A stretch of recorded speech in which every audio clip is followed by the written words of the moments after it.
미국의 어느 유명한 부흥사가 어느 사형수의 장례식의 설교를 부탁받았다고 그러죠. 이제 사형을 당해서 무덤 속으로 들어가는데 과연 무슨 설교를 할 수 있을까요? 그런데 그 자리에서 무슨 말을 한들 그게 위로가 되겠습니까? 그래서 이 부흥사가 깊이 기도를 했습니다. 기도하고 난 뒤에 설교의 초도에 뭐라고 얘기를 했냐면, 만일 이 청년에게 기도하는 어머니가 있었다면 이 사람이 이렇게 되지 않았을 겁니다. 만일 이 청년에게 정말 하나님의 말씀을 가르쳐 줬던 선생님이 있다면 이 청년은 이렇게 변하지 않았을 것입니다. 그렇게 설교를 시작했다고 그러는데 참으로 맞는 말입니다. 인성교육은 부모님의 품 안에서부터 시작하는 거죠. 그걸 선생님에게 맡길 수 없고 학교에 맡길 수 없습니다. 인성교육은 어머니가 그 아이를 품에 안을 때부터 시키는 겁니다. 참 중요합니다. 옛날 영화지만 친구라는 영화를 보면 그 친구들 중에 두 명이 나중에 자라서 유명한 깡패 두목들이 되죠. 하나는 칠성파, 하나는 신 20세기파, 부산의 양대 깡패 조직입니다. 그런데 친구들이 얘기하는 가운데 어릴 때 유호성이 그런 말을 합니다. 내가 우리 집에 대해서 제일 불만스러웠던 게 뭔 줄 아냐? 내가 어렸을 때 집에 삼촌들이 많아가지고 너무 좋았다. 그런데 내가 중학교 1학년 때 가출을 하고 집에 돌아왔는데 그 잘난 삼촌 중에 아무도 내게 뭐라고 말하는 사람이 없더라. 만약에 그 삼촌 중에 하나가 나를 죽도록 두들겨 팼다면 내가 이렇게 되지는 않았을 거다. 정말로 의미심장한 말 아닙니까? 어느 부모치고 자녀가 잘못되기를 바라는 부모가 누가 있습니까? 이 세상에 나쁜 부모는 없습니다. 연약한 사람이 있을 뿐이에요. 그러나 우리는 부모로서 적어도 자기 자녀만큼은 연약한 인간으로 끝나면 안 됩니다. 그렇기 때문에 부모가 설사 도둑질을 하더라도 자식에게는 너는 도둑질하지 말아라. 도둑질은 나쁜 짓이다. 목사님, 그거 위선 아닙니까? 아닙니다. 아무 말도 안 하고 도둑질을 대를 이어가는 것보다는 그게 더 낫습니다. 그런데 아버지와 어머니의 다른 점이 또 있어요. 아버지에게는 자기 인생이 있고 자녀가 있습니다.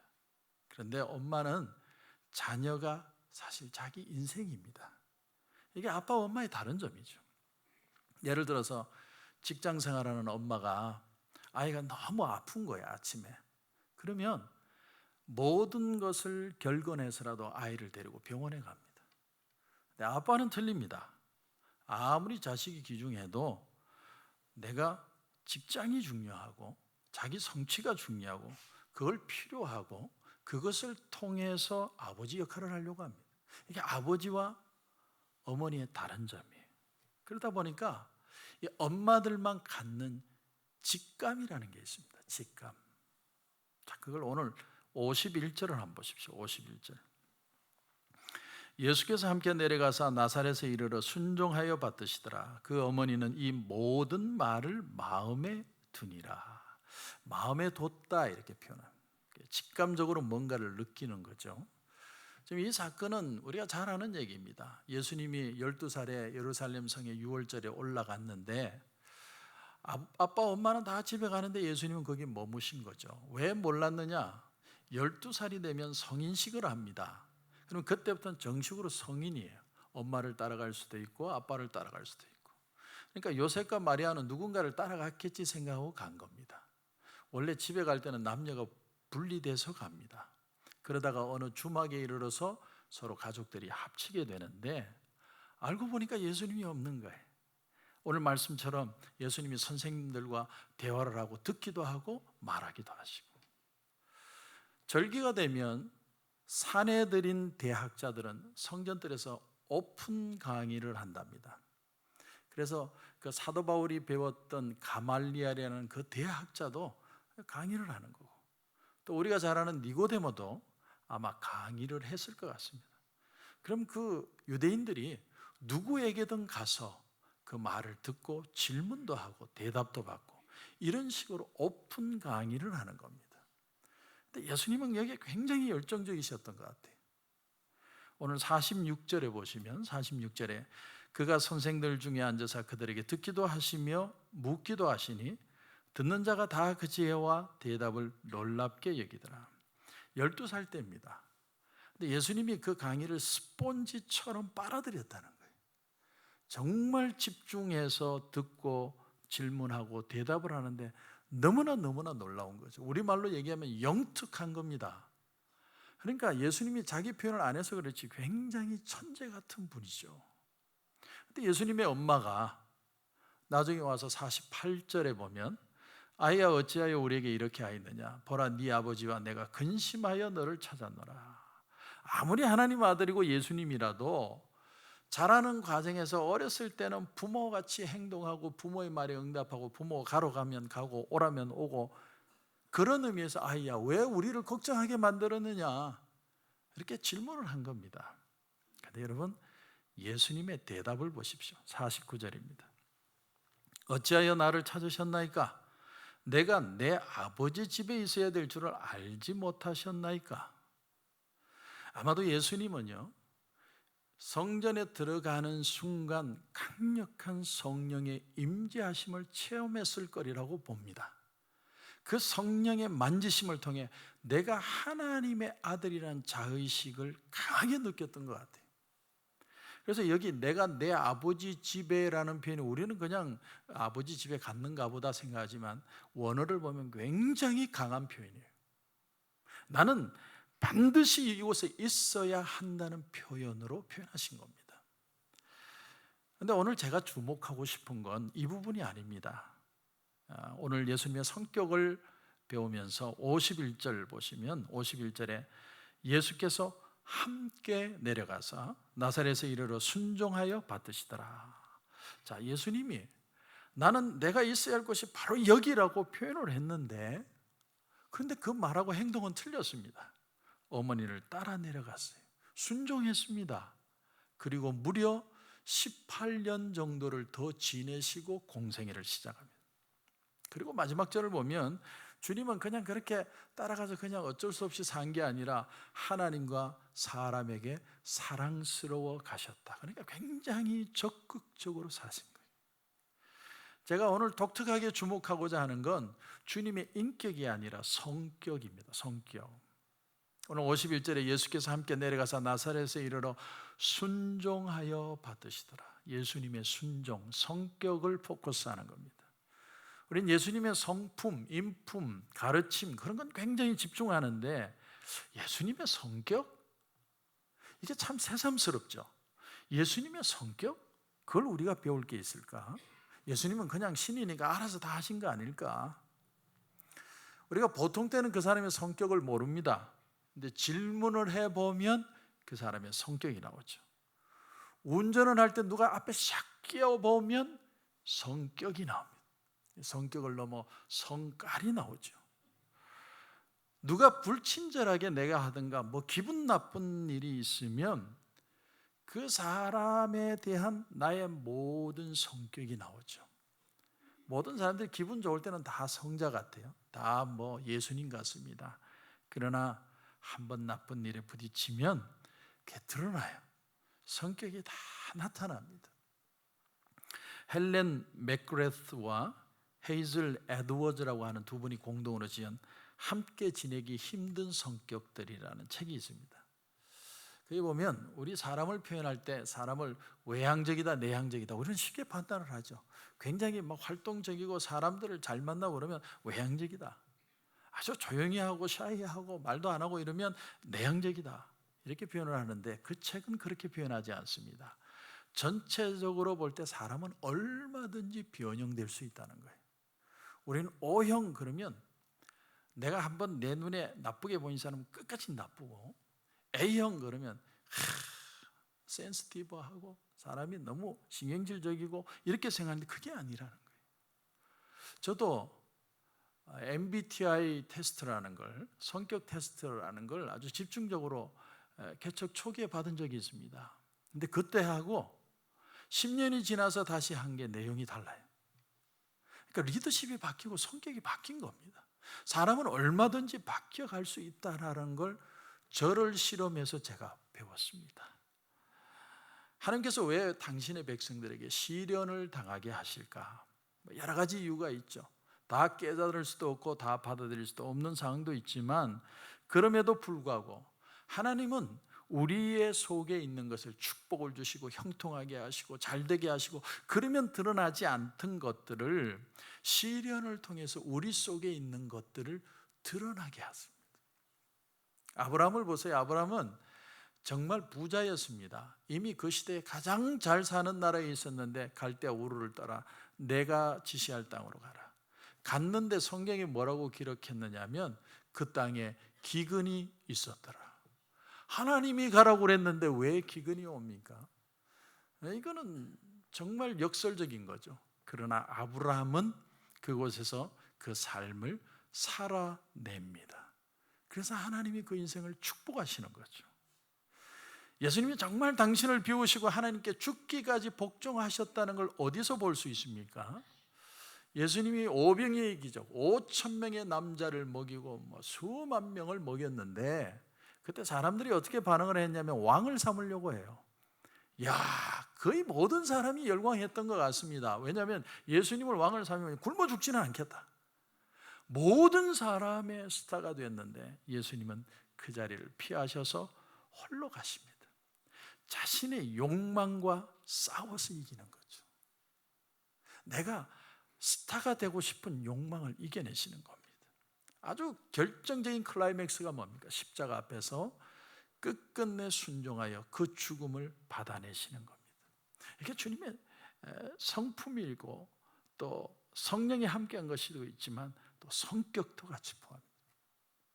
그렇기 때문에 예수님의 성격, 예수님의 인격에 대해서는 우리가 많이 공부를 하는데 예수님의 성격을 배우는 게 참 중요합니다. 예수님의 인간성을 본받는다는 건 우리가 신앙생활하면서 어떤 관점, 어떤 자세로 살아야 할지의 바로미터가 되기 때문에 오늘 주님의 성품을 아는 건 무엇보다도 중요합니다. 이 속에 반드시 배워야 할 게 있습니다. 오늘 본문이 예수님이 12살 때 일어난 일화입니다. 그러니까 예수님이 공생애 하시기 전에 평범한 삶을 살 때 일어났다는 얘기입니다. 예수님이 아이니까. 이 사건을 통해서 예수님이 어떤 성격을 소유하셨을까?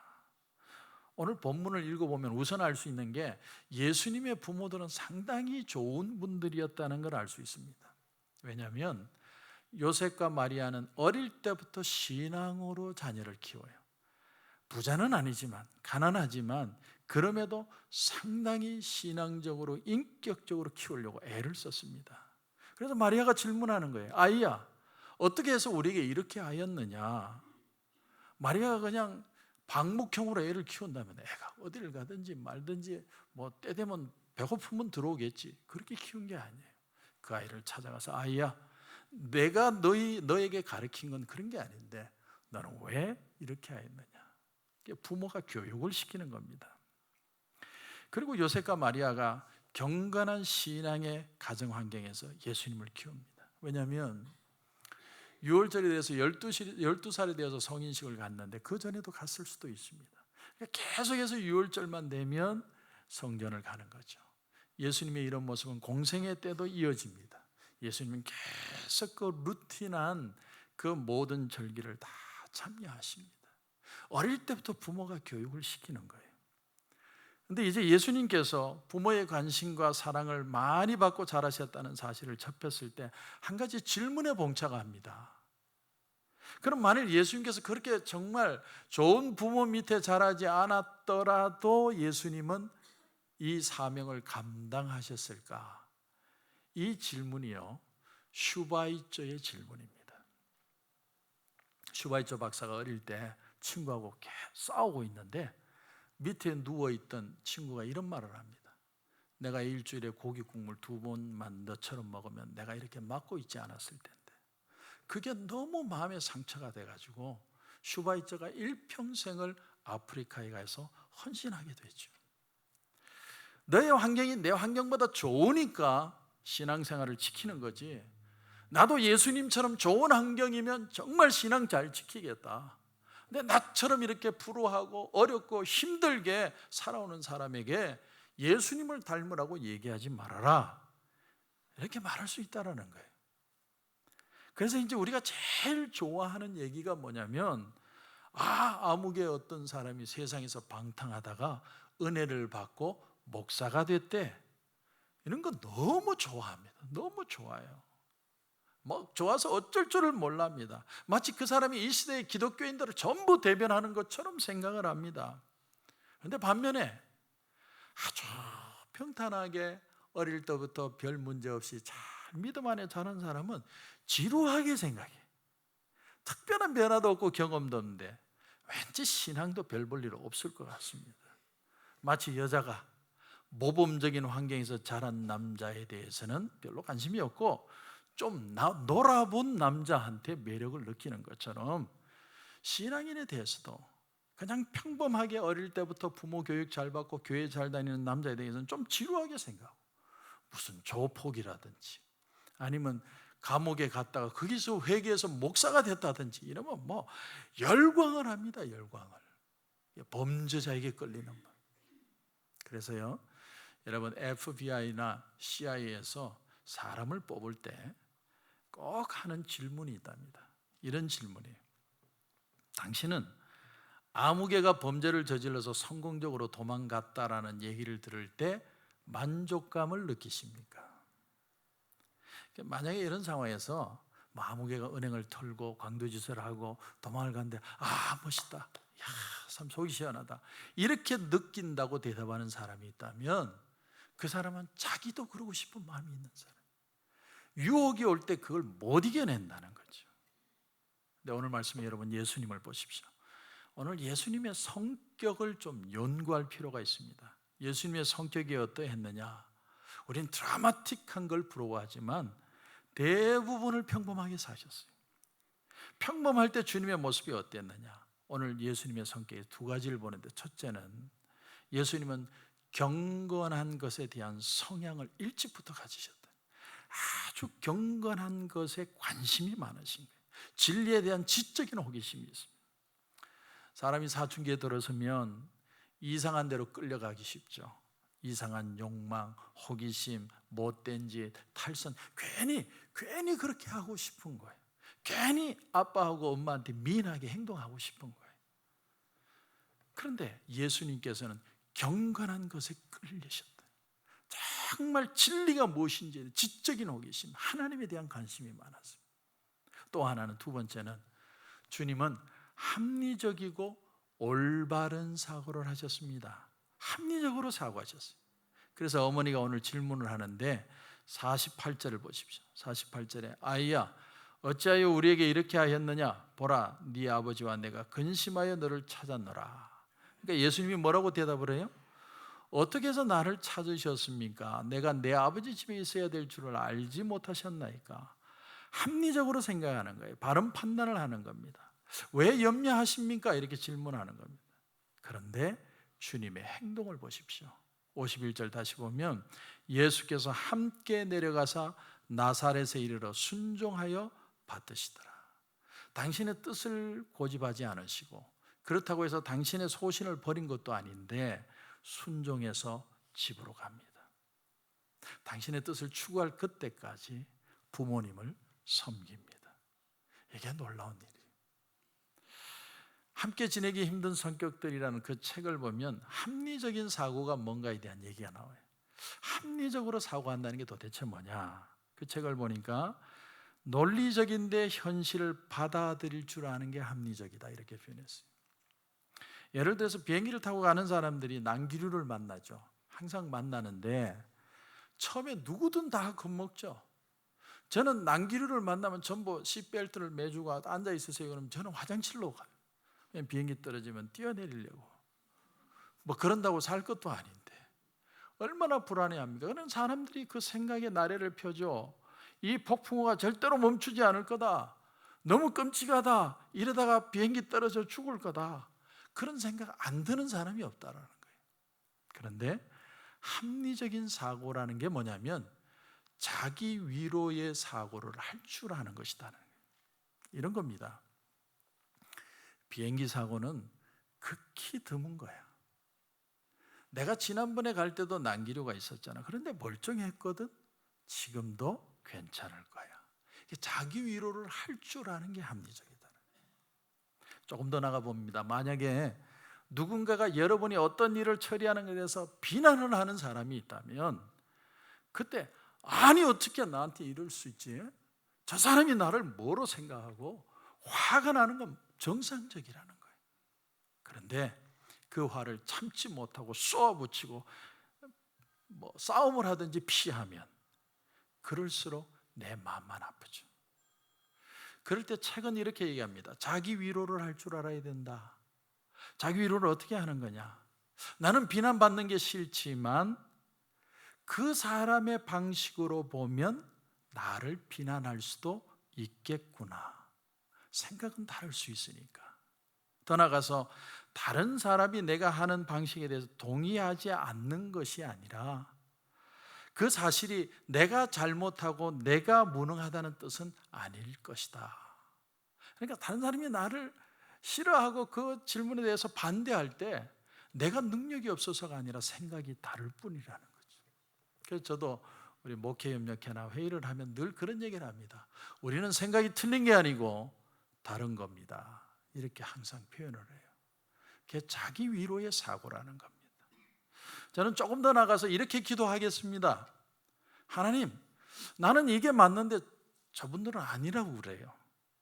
그 마음을 나도 이해할 수 있게 해주시고 무엇보다도 그 영혼을 불쌍히 여기는 마음을 주시옵소서. 그리고 하나님께서 기회가 되시면 서로가 이 문제를 이해할 수 있는 자리도 허락하여 주시옵소서. 자기 위로. 오늘 예수님이 어머니에게 대답한 뉘앙스는 이런 겁니다. 내가 어디 가 있더라도 내가 잘못하는 자식이었느냐는 거예요. 나는 이 집의 큰아들로 아무데나 둔다고 나쁜 짓 하는 삶을 살아오지 않지 않았느냐는 거예요. 그래서 어찌해서 나를 찾으시냐는 겁니다. 당돌한 질문이 아니라 합리적인 질문이에요. 그럴 필요가 없는데 저는 어디 내놔도 참 반듯하게 살 사람인데 어머님 왜 걱정을 하십니까? 하지만 엄마 입장에서는 어디 깽단에 끌려가거나 나쁜 사람 따라갈까 봐 두려운 겁니다. 그런데 주님은 그 말씀을 하시고 끝낸 게 아니라 그 어머니의 손을 잡고 같이 내려가십니다. 그리고 18년을 사세요. 예수님이 이런 말씀하셨죠. 오리를 가고자 하는 자에게 십리도 같이 가라. 예수님은 직접 그렇게 사신 거예요. 우리는 늘 생각하기를 그냥 하나님 아들이니까 예수님이니까 완벽하시니까 배도 안 고프고 목도 안 마르고 외롭지도 않고 그냥 그렇게 살았겠지. 우리가 뭐 배울 게 있을까? 그러나 그건 잘못된 생각입니다. 예수님은 그런 분이 아니었습니다. 철저하게 인간이시고 인간으로서의 욕망과 위험과 모든 상황이 섰지만 예수님은 그 속에서 인격적일 뿐만 아니라 성격적으로도 자기 위로를 할 줄 아는 사람이었다는 거예요. 그걸 우리가 배워야 됩니다. 그래서 여러분 오늘 51절 다시 보면 예수께서 함께 내려가사 나사렛에 이르러 순종하여 받드시더라. 내가 하나님의 아들이고 십자가를 질 걸 알지만 그러나 내가 조급하게 하지 않고 30년을 살아내십니다. 여러분, 제가 여러분에게 도전합니다. 다 살아내는 게 진짜 신앙입니다. 진짜 강한 거라는 건 평범한 삶 속에 있다는 걸 여러분 명심하셔야 됩니다. 그랬더니 51절 하반절 보십시오. 그 어머니는 이 모든 말을 마음에 두니라. 이 말은요, 마태, 마가, 누가, 요한 중에 누가만 표현했습니다. 독특한 거예요. 누가의 주도 면밀한 성격으로 그 여자의 마음을 보는 겁니다. 12의 혈루병 앓았던 여인의 고민이라든가 여기 마리아의 고민을 누가는 캐치를 했어요. 마음에 둔다는 말은 지금 당장은 이해가 안 가는데 언젠가 퀘스천에 응답할 날이 올 것이라를 기대하며 사는 겁니다. 그게 마음에 두는 거죠. 제가 천국은 씨를 뿌리는 것과 같다고 했습니다. 씨를 뿌리고 거름을 주고 물을 줄 때는 이게 어떻게 될지 모릅니다. 그러나 시간이 지나면 열매를 맺는 것처럼 우리가 한때 은혜 받는 거 귀합니다. 막 폭포수와 같은 은혜 누구든 받고 싶습니다. 그 즐거움을 알고 싶습니다. 그러나 더 귀한 건 퀘스천을 가지고 있으면서도 내 삶을 살아내는 능력입니다. 지금은 모르지만 반드시 알게 될 날이 옵니다. 마리아는 그걸 언제 알았느냐면 십자가에 달려있는 예수님을 보면서 깨달았어요. 아, 이게 하나님의 뜻이었구나. 내 아들이지만 내가 이해하지 못한 부분을 하나님의 은혜를 지금 이루어내시는구나. 그래서 오순절 마가의 다락방에 예수님도 참여하시고 예수님의 동생들도 참여하게 됩니다. 여러분, 도전합니다. 아주 평범해 보이지만 그러나 끝까지 살아내는 신앙, 이게 예수님의 성격이었고 우리는 반드시 이런 걸 배워야만 할 것입니다. 기도하겠습니다.